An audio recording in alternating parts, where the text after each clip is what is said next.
एक जज ने इंडिया के अनएम्प्लॉयड यूथ को कॉकरोच बोल दिया। There are youngsters like cockroaches. They don't get any employment. They don't have any place in profession. Some of them become media. Some of them become social media. Some of them become RTI activists. Some have become another activist. और youth ने क्या किया? क्या वो रोने लगे या फिर वो चुपचाप बैठे रहे? नहीं, बल्कि इस बार उन्होंने पूरी एक पॉलिटिकल पार्टी बना दी और नाम रखा CJP, कॉकरोच जनता पार्टी। और इंस्टाग्राम पर सिर्फ एक हफ्ते के अंदर इनके 2 करोड़ से ज्यादा फॉलोअर्स आ गए। कांग्रेस, बीजेपी, AAP सब पीछे रह गए इनके फैन फॉलोइंग में। तो आज हम जानेंगे इंडिया की सबसे फास्ट ग्रोइंग, सबसे फनी और एक बहुत ही इंपॉर्टेंट मूवमेंट के बारे में। आखिर शुरुआत कैसे हुई? तो बात है 15 मई 2026 की। सुप्रीम कोर्ट में एक हियरिंग चल रही थी कॉन्टेम्प्ट पिटीशन से रिलेटेड। उस हियरिंग के दौरान chief justice of India Suryakant ने कुछ ऐसा बोल दिया जिसने पूरे इंटरनेट पर आग लगा दी। उन्होंने अनएम्प्लॉयड यूथ और गवर्नमेंट क्रिटिक्स को कॉकरोचेस और पैरासाइट्स ऑफ सोसाइटी कह दिया।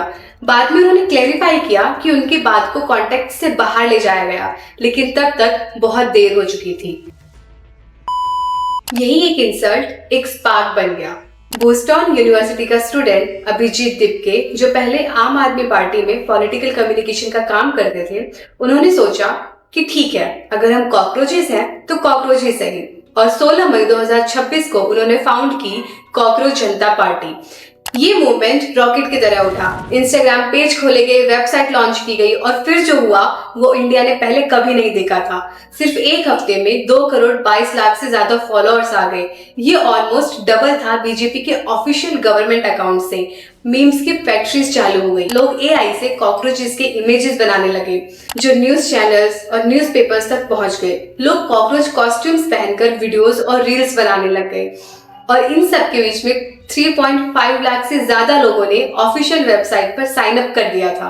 और सबसे इंटरेस्टिंग चीज, दीपिका का कहना था कि उनके सोशल अकाउंट पे हैकिंग अटेम्प्ट्स भी हुए। उन्होंने डेटा दिखाया कि 95% लोग और उनके फॉलोअर्स इंडिया से थे। उन क्लेम्स का जवाब देते हुए जिन्होंने उनको ये बोला था कि ज्यादातर फॉलोअर्स इनके पाकिस्तान से हैं। ये मूवमेंट सिर्फ मीम तक सीमित नहीं रहा, बल्कि ये एक फोर्स मूवमेंट बन चुका था। अब आते हैं सीरियस पार्ट पे, क्योंकि CJP मजाक तो कर नहीं रहा। तो इनकी 5 इंपॉर्टेंट डिमांड्स क्या है? इनकी कुछ 5 इंपॉर्टेंट डिमांड्स है जो पूरे इंडिया के यूथ की दिल की बात है। पहली डिमांड, रिटायर होने वाले चीफ जस्टिस को राज्यसभा सीट नहीं मिलनी चाहिए। ये इंपॉर्टेंट पॉइंट है क्योंकि लोग ये प्रिसीव करते हैं कि जजेस के डिसीजंस कभी कभी उनके फ्यूचर्स अपॉइंटमेंट से इन्फ्लुएंस होते हैं। दूसरी डिमांड, कभी भी लेजिटिमेट वोट अगर डिलीट होता है तो उस पे UAPA का अंडर क्रिमिनल प्रोसिक्यूशन हो, यानी इलेक्टोरल इंटीग्रिटी के लिए सबसे सख्त कानून लगाओ। तीसरी डिमांड, पार्लियामेंट और कैबिनेट में 50% वुमेन्स रिजर्वेशन होनी चाहिए। अभी इंडिया के पार्लियामेंट में सिर्फ अराउंड 13% महिलाएं हैं। CJP इसका डायरेक्ट सॉल्यूशन मांग रही है। चौथी डिमांड, अंबानी और अडानी के ऑन्ड मीडिया हाउसेस के लाइसेंस कैंसिल किए जाएं। मीडिया मोनोपोली के खिलाफ ये एक डायरेक्ट स्टेटमेंट है। और पांचवी डिमांड, जो पॉलिटिशियन पार्टी छोड़ता है उसे 20 साल का पॉलिटिशियन बैन मिले। तो ये कुछ 5 इंपॉर्टेंट डिमांड थे CJP के, जो पूरे इंडिया के यूथ चाहते हैं। लेकिन इस बीच में हमारे न्यूज चैनल्स क्या कर रहे थे? क्या वो दूसरे प्रॉब्लम्स पे फोकस कर रहे थे? नहीं, वो फोकस कर रहे थे मोदी और मेलोडी के मुद्दे पर।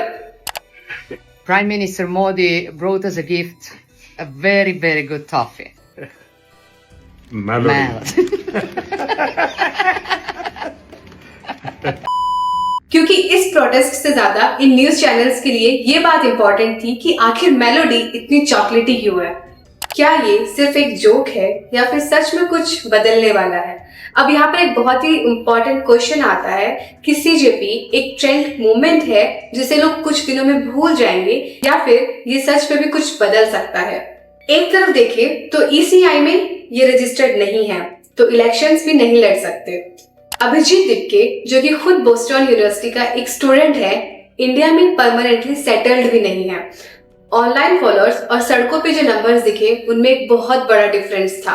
ऑनलाइन इनके करोड़ों फॉलोअर्स थे, लेकिन सड़कों पे सिर्फ हजारों आए। लेकिन दूसरी तरफ देखा जाए तो ये मूवमेंट एक पैटर्न फॉलो करता है जो साउथ एशिया में काफी पावरफुल रहा है।